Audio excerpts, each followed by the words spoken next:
വിധി വരാൻ 20 സെക്കൻഡുകൾ മാത്രം. അതിജീവന പോരാട്ടത്തിന്റെ വിധി ദിനമാണിന്ന്. കേരളത്തെ നടുക്കിയ കേസിൽ എന്താകും വിധി എന്നറിയാനുള്ള ആകാംക്ഷയിലാണ് ഓരോ മലയാളി. 8 വർഷങ്ങൾ WCCയുടെ വാക്കുകൾ കടമെടുത്താൽ നീതി തേടിയ 3215 ദിവസത്തെ കാത്തിരിപ്പ്. നടൻ ദിലീപിനെതിരെ ചുമത്തിയ ഗൂഢാലോചന കുറ്റം തെളിയിക്കാൻ പ്രോസിക്യൂഷന് കഴിഞ്ഞു എന്നതാണ് ഉയരുന്ന പ്രധാന ചോദ്യം. കൂടുതൽ വിവരങ്ങളുമായി ശ്രീജിത്ത് നായർ. ഏറ്റവും വളരെ പ്രധാനപ്പെട്ട ഒരു നിമിഷം ശ്രീജിത്ത്, നമ്മൾ നേരത്തെയുള്ള മണിക്കൂറുകൾ സൂചിപ്പിച്ചതുപോലെയാണ് കോടതി നടപടിക്രമങ്ങൾ ആരംഭിച്ചു കഴിഞ്ഞിരിക്കുന്നു. ഇനി ഏത് തരത്തിലുള്ള ഒരു വിധി പ്രസ്താവമാണ് ജഡ്ജിയുടെ ഭാഗത്തു നിന്നും ഉണ്ടാകുക? കണിയം വർഗീസ് നേരത്തെ തന്നെ കോടതിയിൽ ഏകദേശം 1.25 മണിക്കൂർ മുമ്പ് തന്നെ കോടതിയിൽ വന്നിരുന്നു. ഈ 10 പ്രതികളും കോടതിയിൽ ഹാജരായിട്ടുണ്ട് എന്ന് തന്നെയാണ് മനസ്സിലാക്കാൻ കഴിയുന്നത്.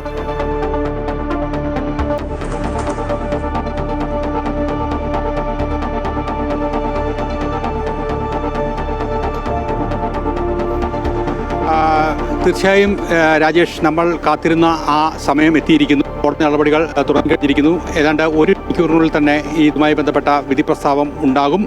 അതുമായി ബന്ധപ്പെട്ട കുറ്റക്കാർ ആരെന്നുള്ള പ്രസ്താവം ആദ്യം ഉണ്ടാവും. അതിനുശേഷം ഒരുപക്ഷെ ഇന്ന് തന്നെയോ അല്ലെങ്കിൽ മറ്റൊരു ദിവസത്തേക്കോ ശിക്ഷ മാറ്റിവെക്കാനുള്ള സാധ്യതയും നിയമരംഗത്തു നിന്നുള്ളവർ പറയുന്നുണ്ട്. എന്തായാലും ഈ കഴിഞ്ഞ 8 വർഷമായി നമ്മൾ ചർച്ച ചെയ്ത അങ്ങേയറ്റം കോളിളക്കം സൃഷ്ടിച്ച ഈ കേസിൻ്റെ ഏറ്റവും പ്രധാനമായ, ഏറ്റവും നിർണായകമായ ഒരു ദിവസമാണ് ഇന്ന്. ദിലീപ് ഉൾപ്പെടെയുള്ള പ്രതികൾ, പൾസർ സുനി ഉൾപ്പെടെയുള്ള പ്രതികൾ ഇവിടെ എത്തിയിട്ടുണ്ട്. ഇരു കൂട്ടരും അഭിഭാഷകർ എത്തി അവരുടെ വാദങ്ങൾ ഒരേപോലെ തന്നെ അവരുടെ ആത്മവിശ്വാസം പ്രകടിപ്പിച്ചിട്ടുണ്ട്. കോടതി പ്രോസിക്യൂഷൻ വളരെ കാര്യക്ഷമമായി കേസ് മുന്നോട്ട് കൊണ്ടുപോയി എന്ന പ്രതിഭാഗം അഭിഭാഷകരും ഒപ്പം ഇത് അവസാനമല്ല, ഈ കേസ് ഇനിയും ധാരാളം മുന്നോട്ട് പോകും എന്നുള്ളൊരു ചില സൂചനകൾ പ്രതിഭാഗത്തിൻ്റെ അഭിഭാഷകർ നൽകിയിരുന്നു. അതായത് ശിക്ഷ ലഭിച്ചാൽ പോലും മേൽക്കോടതിയിൽ തങ്ങൾ ഈ കേസുമായി മുന്നോട്ട് പോകുമെന്നുള്ളൊരു സൂചനയും ഈ ഘട്ടത്തിൽ നൽകിയിരിക്കുന്നു. ഏറ്റവും പ്രധാനപ്പെട്ട മലയാളികളുടെ ചോദ്യം ഈ കേസിൽ ദിലീപ് ബന്ധപ്പെട്ടിട്ടുണ്ടോ, ദിലീപുമായി ബന്ധപ്പെട്ട തെളിവുകൾ കോടതിയുടെ മുമ്പിലുണ്ടോ, ദിലീപ് ശിക്ഷിക്കപ്പെടുമോ എന്നുള്ള കാര്യമാണ്. 8ാം പ്രതിയാണ് ദിലീപ്. 1ാം പ്രതി പൾസർ സുനിയും തുടർന്നുള്ള പ്രതികൾ മാർട്ടിൻ ഉൾപ്പെടെയുള്ളവരുമാണ്. ഈ ഘട്ടത്തിൽ ദിലീപിൻ്റെ ഒരു സാന്നിധ്യം പ്രത്യേകിച്ച് കേട്ടുകേഴ്വിയില്ലാത്തൊരു കാര്യം. കാരണം കുറ്റകൃത്യങ്ങൾ ചെയ്യുന്നത് നമ്മൾ കേട്ടിട്ടുണ്ട്. പക്ഷേ ഒരു സ്വന്തം സഹപ്രവർത്തകയെ ബലാത്സംഗം ചെയ്യാൻ വേണ്ടി ശ്രീജിത്ത് ഇടപെടുകയാണ്. കോടതി നടപടികൾ തുടങ്ങിയെന്നാണ് നമ്മുടെ റിപ്പോർട്ടർ അശ്വതി റിപ്പോർട്ട് ചെയ്യുന്നത്. ശ്രീജിത്ത്, നടിയെ ആക്രമിച്ച കേസിൽ പൾസർ സുനി, മാർട്ടിൻ ആന്റണി, ബി മണികണ്ഠൻ, VP വിജീഷ്, വടിവാൾ സലീം, പ്രദീപ്, ചാർലി തോമസ്, ദിലീപ് 8ാം പ്രതി ദിലീപ്, സനിൽകുമാർ, മേസ്ത്രി സനിൽ എന്നറിയപ്പെടുന്ന സനിൽകുമാർ 9ാം പ്രതി, 10 ജി ശരത്. ഈ 10 പേരും കോടതിയിൽ എത്തിച്ചേർന്നിട്ടുണ്ട്. കോടതി വിധി പ്രസ്താവം നടത്തുന്ന സമയമാണ്. ആദ്യം കുറ്റക്കാര് ആണ് എന്ന തരത്തിലുള്ള വിധി പ്രസ്താവമാണ് ഉണ്ടാകുക. അതിനുശേഷമായിരിക്കും ശിക്ഷാ നടപടികളിലേക്ക് കടക്കുക. ഗൂഢാലോചന കുറ്റം തെളിയുമോ എന്നുള്ളതാണ് ഏവരും ഉറ്റുനോക്കുന്നത്. എന്തായാലും വളരെ നിർണായകമായൊരു ചരിത്രവിധി തന്നെ ആയിരിക്കുമെന്നുള്ളൊരു പ്രതീക്ഷയിൽ തന്നെയാണ് കേരളക്കരയാകെ. ശ്രീജിത്ത് നായർ, ശ്രീജിത്ത്, എന്താകും എന്നറിയാനുള്ള ഒരു ആകാംക്ഷ അത് അങ്ങനെ തന്നെ ഒരു അവസാന നിമിഷവും നിൽക്കുകയാണ്. 1ാം പ്രതി കുറ്റക്കാരൻ എന്നുള്ളൊരു വിധി വന്നിരിക്കുന്നു. കുറ്റക്കാരനെന്ന് കോടതി ആദ്യം തന്നെ പറഞ്ഞിരിക്കുന്നു. പൾസർ സുനി 1ാം പ്രതി. പൾസർ സുനി 6 പ്രതികളും കുറ്റക്കാരൻ. അതായത് പൾസർ സുനി, മാർട്ടിൻ ആന്റണി, ബി മണികണ്ഠൻ, VP വിജീഷ്, വടിവാൾ സലീം, പ്രദീപ് ഉൾപ്പെടെയുള്ള 6 പ്രതികൾ കുറ്റക്കാരാണെന്ന് കോടതി. ആദ്യ 6 പ്രതികൾ കുറ്റക്കാരാണെന്നുള്ള വിധിയാണ് ആദ്യമായി വന്നിരിക്കുന്നത്.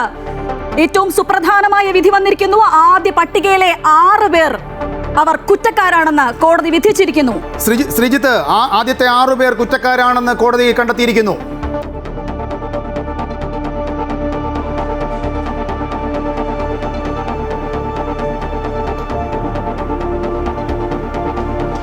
ആറ് പേർ കുറ്റക്കാരാണെന്ന് കണ്ടെത്തുമ്പോൾ 8ാം പ്രതിയുടെ കാര്യത്തിൽ എന്താകും എന്നുള്ളതാണ്. കോടതി പരിസരത്ത് തന്നെ ചില ആരവങ്ങൾ ഉയരുന്നുണ്ട്. അത് ഈ ഒരു വിധി പ്രസ്താവം തത്സമയം മാധ്യമങ്ങളിൽ കേൾക്കുന്ന ദിലീപിൻ്റെ ഉൾപ്പെടെയുള്ള അനുഭാവി ഉണ്ട്. അതാണ് 6 പ്രതികൾ കുറ്റക്കാരെന്നുള്ള അനുഭവം കേട്ടപ്പോൾ ദിലീപിൻ്റെ പേര് അതിനകത്തില്ല എന്നുള്ള ഒരു അഭ്യൂഹത്തിൽ ഉയർത്തുന്ന ഒരു ആർപ്പുവിളിയാണ്. തീർച്ചയായും ഇതിൽ വളരെ പ്രധാനപ്പെട്ട ഒരു ഘടകം 8ാം പ്രതി ദിലീപ് ഇതിൽ പങ്കാളിയാണെന്നുള്ളതാണ്. കാരണം ഈ കേസുമായി ബന്ധപ്പെട്ട് നേരിട്ടുള്ള തെളിവുകൾ ഇല്ല എന്ന് ചിലർ പറയുമ്പോഴും നേരിട്ടുള്ള തെളിവുകൾ ഉള്ള ഒരു ബലാത്സംഗ കുറ്റമാണ് ഇത്. കാരണം സാധാരണ ബലാത്സംഗ കേസുകളിൽ തെളിവുകൾ വരാറില്ല. പക്ഷേ ഇതിൽ ഷൂട്ട് ചെയ്ത് കൈവശം സൂക്ഷിച്ചതുകൊണ്ട് തന്നെ ഇതുമായി ബന്ധപ്പെട്ട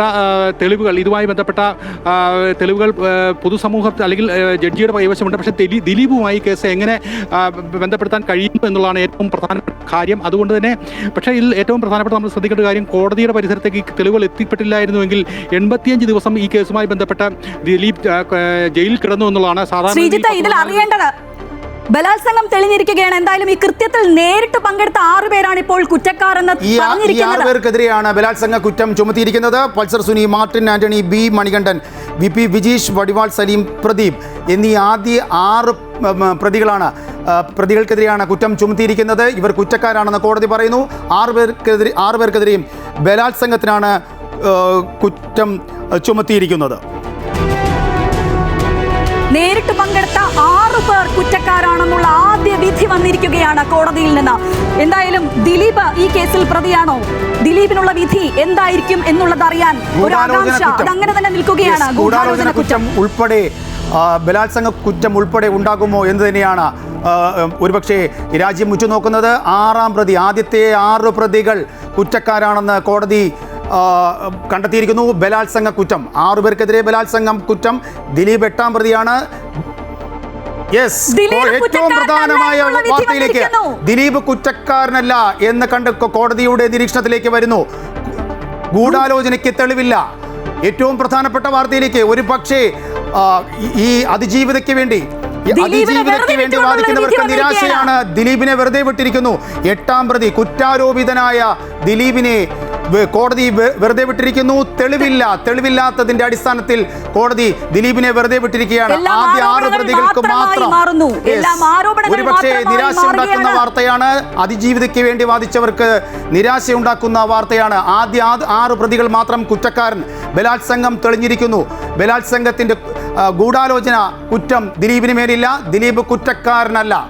ആദ്യ 6 പ്രതികൾ മാത്രം കുറ്റക്കാരെന്ന് എറണാകുളം സെഷൻസ് കോടതി വിധിച്ചിരിക്കുന്നു. ജഡ്ജി ഹണിയം വർഗീസാണ് ഇപ്പോൾ ശിക്ഷാവിധി പറയുന്നത്. ദിലീപിനെ വെറുതെ വിട്ടിരിക്കുന്നു. ഗൂഢാലോചന കുറ്റം തെളിയിക്കാൻ പ്രോസിക്യൂഷന് കഴിഞ്ഞില്ല